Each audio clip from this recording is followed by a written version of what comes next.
Hey, hey, Dr. Tara Boston-Kimber here, and you are listening to the Culture Focus Practice podcast. Thank you for being here with me. I love that you are here. So I'm fucking pumped about today's episode. That's all I'm going to say. Here is a hot take, Tara's hot take.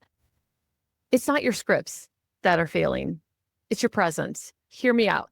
There is no template that can save you from the consequence of unresolved fear or resentment or any sort of leadership drift.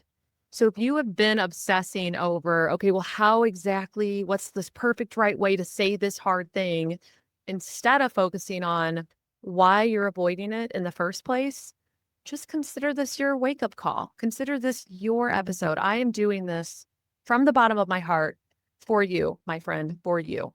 The goal is to cut through the fluff, that lovely bullshit, and get real about the internal work that makes hard conversations land and culture stay strong. And I would say even evolve and grow and get healthier as it happens. So if you are nodding along or squirming in your seat because you know this is going to hit home for you, I see you. I see you. Can you please hit subscribe before we start? So in doing so, especially if this resonates, then you're just helping other people who it will likely also resonate for find this podcast a little bit easier. Additionally, then you get updated when any episodes drop and you can binge listen with a little more ease. And so it can make your life easier. Let's talk agenda real quick. There's just a few items on here, 4 to be exact. Number 1, we've got script obsessions. When I tell you I'm geeked about this episode, I am fucking here for it. Number 2, agenda item, what matters in tough conversations. Number 3, common script failures. And last, number 4, prep that works without the overkill. All right, we're going to basically get straight into it. Agenda item number 1, the script obsession. If you are somebody who spends a lot of time thinking about the exact thing that you're going to say, my husband does this for the record. He does almost like 4D chess in his brain, if this, then this, but if this, then this, if this, then this. And then wham, whatever the final outcome is. Think about what you're really doing. You are looking for control because you feel afraid. You feel uncomfortable, you feel concerned, you feel worried, whatever unpleasant feeling you want to put there is fine. But it's a way of trying to feel a sense of control over a conversation that you know is going to be hard to have. You know it's not going to feel good. You might have some anxiety around having it. All of those things are normal. And let's normalize the feelings: anxiety, fear, nervousness, tension, unsure if it's going to go well. You don't know if it's going to end well, concern, wariness of the other person. Maybe there's someone who explodes near somebody who shuts down. All of those things. I think that's totally normal. I think it would make sense that you would want to feel control in the face of this unpleasant feeling. But it still holds true that obsessing over the script and focusing heavily on control is not going to make that feeling go away. And so don't get it twisted. This focus on control of the conversation and the script will not get rid of that anxiety or tension. It will not. It might fake get rid of it. You might feel pseudo relief. It's going to pop straight back up as soon as that conversation starts to take place, or as soon as you know the conversation is coming. Another reason why you might be engaging in script obsession is that you think the right words are going to prevent rupture. They're going to prevent unpleasant feelings from the recipient. They won't. I mean, you could say things as perfectly as possible, and the reality is that people get to feel how they feel. You can't control how they feel. If something is out of the blue, or they thought they were doing it well and they find out that they're not, or they are being reprimanded over numbers, or if they're coming on a call for some sort of formal disciplinary meeting, they're going to have feelings about it. You saying things, and even like literally the ideal way, the best way possible, that you ran it through every person you know and they all say, wow, that's beautiful, does not negate the fact that the person you're talking to will likely have feelings, especially if it's a hard conversation, period. They're going to have feelings about it. So I'm going to keep going, then we're going to talk about what to do with this later on in the episode. A third reason that you might be script obsessed is that you believe that language can be used as armor. You could think of it as armor. You could think of it as a giant wall or shield, fuck, you could think about it like the Wizard of Oz being the man behind the curtain, you know? But the reality is that in doing this, if we use language as armor, just for simplicity's sake, we are foregoing connection with the person in front of us. And so think about someone talking to you in legalese. That sucks. It's dry, it's boring. It's like, am I talking to a person? Or when you get on a call, when you make a call to some giant company and they have the script that the person has to run through, the customer service rep has to talk, and you know they're just reading this fucking paragraph in front of them, and it makes me want to pull my hair out. I hate it so much. I hate being on the receiving end of that. The people around you likely also hate it. Not only does it feel cold, but I mean, it just disconnects them from you entirely. And if you're having a hard conversation, you know, if you listened to last episode at all, this is a callback a little bit, but we also need to focus on repair in that conversation. So my point is the way that script obsession can show up is really trying to have as much control as possible to offset the discomfort, the fear, the tension, et cetera, that you're feeling, believing that the right words are going to prevent rupture from happening. They won't. Or attempting to use language as armor instead of just relying on connection. That's for my script obsessed folks. So here's what actually matters in hard conversations. This is why I love this episode. I love it. Here's what actually matters. 1, your energy, posture, and tone of voice. So, you know, we talk about communication. There's verbal and nonverbal. Weirdly enough, I would consider this nonverbal, even though tone, it sort of is verbal, but it's not the content that you're saying. So it's not the specific thing that you're saying. It's the way that you present it in terms of how you're saying it and your physical self while you're saying it. So if I am, you know, finger straight forward, wagging it up and down at somebody while I'm telling them that I need something different out of them, and my tone of voice is real short and to the point and hurt, it's going to feel much different than if I say, hey, you know, I think I actually need something a little bit different than what I've been seeing from you. One is way more collaborative and ideally inviting. The other is way more authoritarian, which I am not. Well, fuck, that'd be awful, honestly, to try to be authoritarian. My point remains the same, that the way you say something, again, your energy while you are saying it, your posture while you are saying it, and your tone of voice as you are sharing something with somebody else. That is what matters. Those are 3 things that matter in a tough conversation. What also matters is the congruence between your words and your emotion. So if you are, let's just say, really hurt by something that somebody did, maybe you heard something that they said about you, and it, man, like it sort of felt like a character assault, let's say, or it was a really clear misunderstanding of your intentions. If you're really hurt, but you're telling somebody that it's totally okay. It's totally okay that you said this. You know, it's definitely fine. I hope next time you can come to me. That's not congruence. You might hope that they come to you, but the reality is that you're also hurt by something. And so I think there's something to be said for, damn, it hurt my feelings that you thought this about me. That really hurt my feelings. My preference is that you would come to me so we could have a conversation. And if you ever are unsure why I'm doing something, I 100% want to clarify. It's not my MO to ever do something and not elaborate on why. And so that's like a small example, but something that would say, be honest. Be honest with people around you about what's going on for you. I will not, I shouldn't say will not, but it's rare that I will spout something off in the throes of anger. I don't get angry. Like, it doesn't last very long for me. It just takes a lot of energy to stay angry. I don't hold grudges. I can't. I don't have it in me. So if I'm angry about something, I know I got to give this a minute and then I'll let it go. But I also know if I feel insulted about something, like somebody says something and I'm like, oh my God, I feel insulted, which also takes a lot. That is a very specific feeling and it doesn't happen often. I have to address that directly with the person, because insulted is not angry. And I might say, I was a little bit blown away by what I heard you say. And it takes a lot for me to get here, but I kind of felt insulted. Hearing you say that had me thinking this. So I just want to check in with you on what's actually going on or how you really feel or whatever it might be. So a hard conversation isn't always going to be you clarifying for somebody what they're doing wrong. It could be that something that was spoken or said culture-wise and it directly impacts you and now you have feelings about it. That's what I'm kind of leaning into with these examples. But it could also be that it's externally focused and sad, where somebody is doing something and let's say it's happened for the third time and you are frustrated, rightfully so. You're a little maybe exasperated, like, oh my gosh, here we go again. You might say that at the next meeting. You might say, hey, I'm getting a little bit frustrated that we are continuing to meet about the same thing. So I really need to understand, where is this falling through the cracks? What about this isn't clear? I thought we had covered it clearly. I thought my expectations were clear. I need you to level with me. What's going on?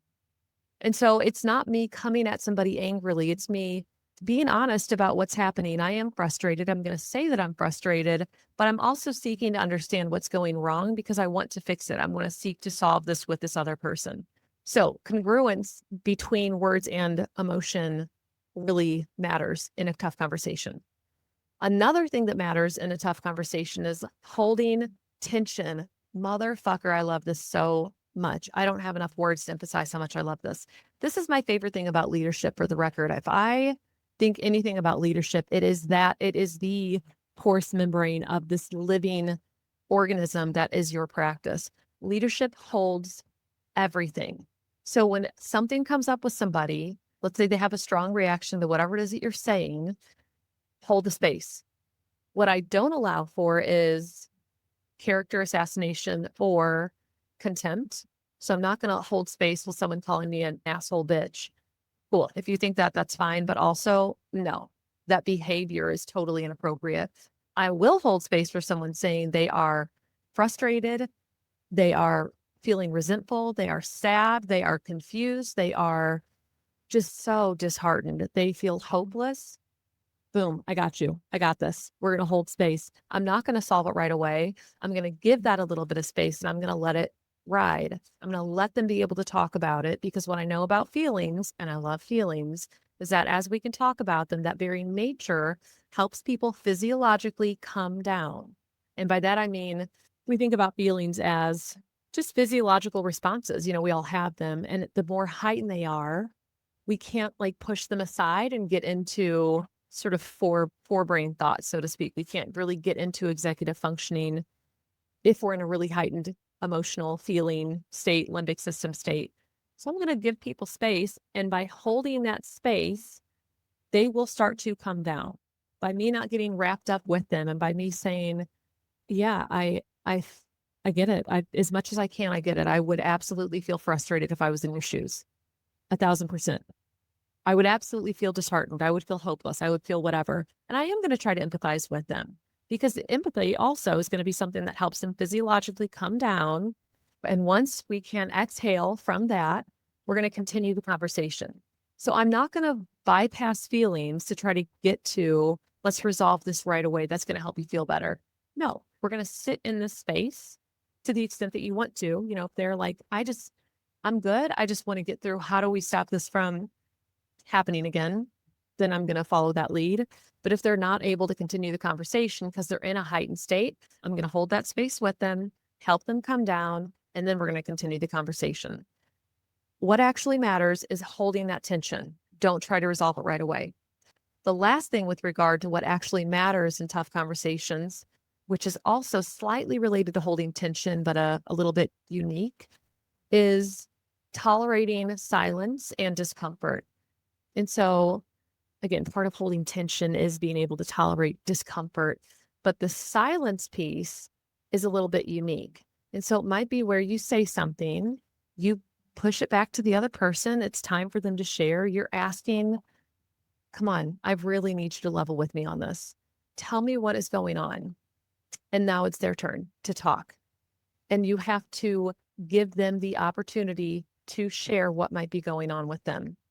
They might eventually say, Tara, I don't know. I don't have any idea. I just keep dropping the ball, or I just keep fucking this up, or whatever. They might say, I can't talk about this. And then from there, you might have a different discussion where you say, okay, we can't let this conversation end. We can right now. We can take a break. We have to come back. So what I want you to do in the meantime, I want you to process on your own and try to figure out what's going on. Let's meet again in 2 days. And if it's easiest, shoot me an email in advance with some of your key takeaways from your own processing, or just come prepared to talk and we'll meet again in 2 days. Boom. You could do something like that if you needed to. So it might be that the silence ends up with them literally not knowing. And so you push out the meeting a little bit with the directive for them to come prepared next time. Or, when they have that silence, they do come up with something and then the conversation goes from there.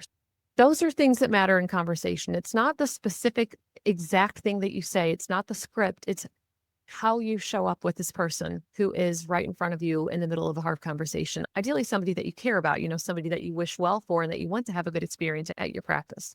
Okay, let's move on. Agenda item number 3, common script failures. I also love this. One is that it sounds nice, but it feels condescending.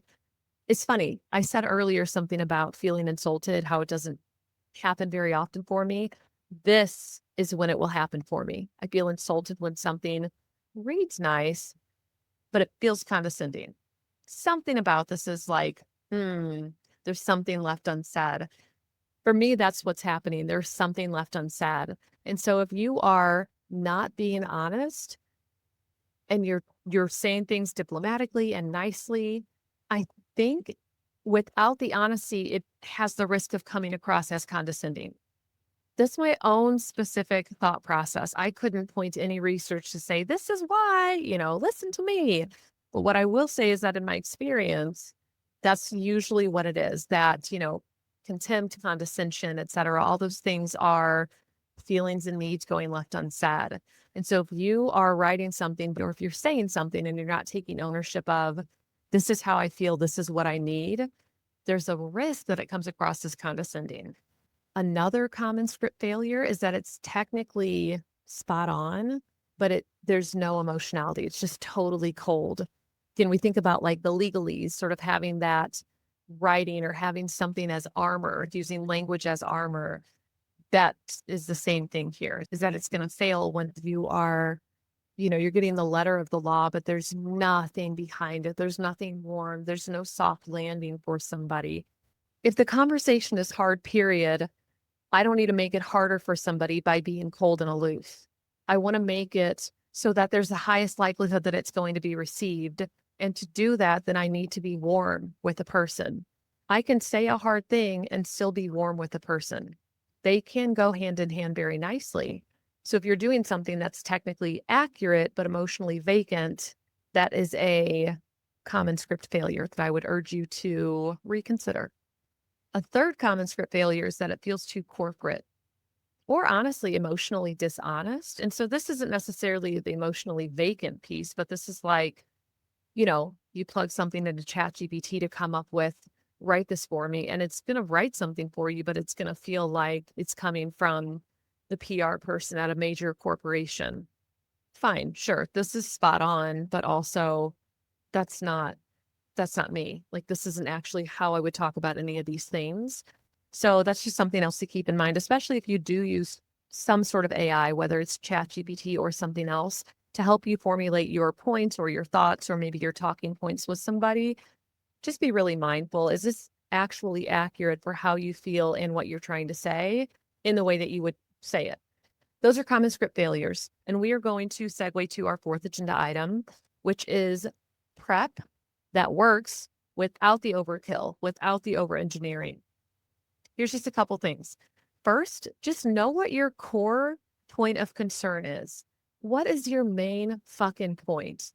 That's it. If there's nothing that can ground you in any of this, you need to know, what is the concern? What is the problem that you are seeking to solve? Period. Everything else can be an offshoot from that, but you have to have identified this one thing, because over and over, you can at least keep coming back to that. So that's one thing that I would say needs to work with regard to prep.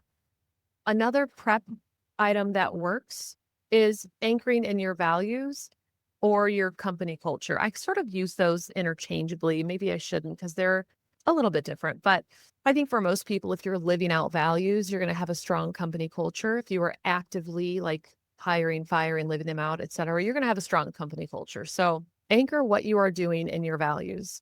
And so if you have a core concern, and then you're also anchored in your values or your company culture, you are standing very firm. That's very solid ground. Not only do I know what I'm trying to say, but also I am grounded in culture, which makes up our entire group. That's confident and people and human focused approach to having a hard conversation that has nothing to do with legalese or corporate tease or any fucking jargon. It's not cold and aloof. It's not using language as a shield. It's here's my concern. Here's who we are. Boom. So beautiful. So clean. Two more things with regard to prep that works without the overkill. One is asking yourself, what's the outcome that I'm hoping for? So of course you want to seek to solve the problem, duh, but what else? What is the other outcome that you're hoping for? Are you wanting clarity from the other person? Are you seeking alignment with them or them with the practice? Are you wanting repair? Do you know things have been going south with this person and you really want to shift and get back into repair mode with them? Comfort is not an answer here. You saying, well, I want it to be easy, not an answer. What outcome are you hoping for?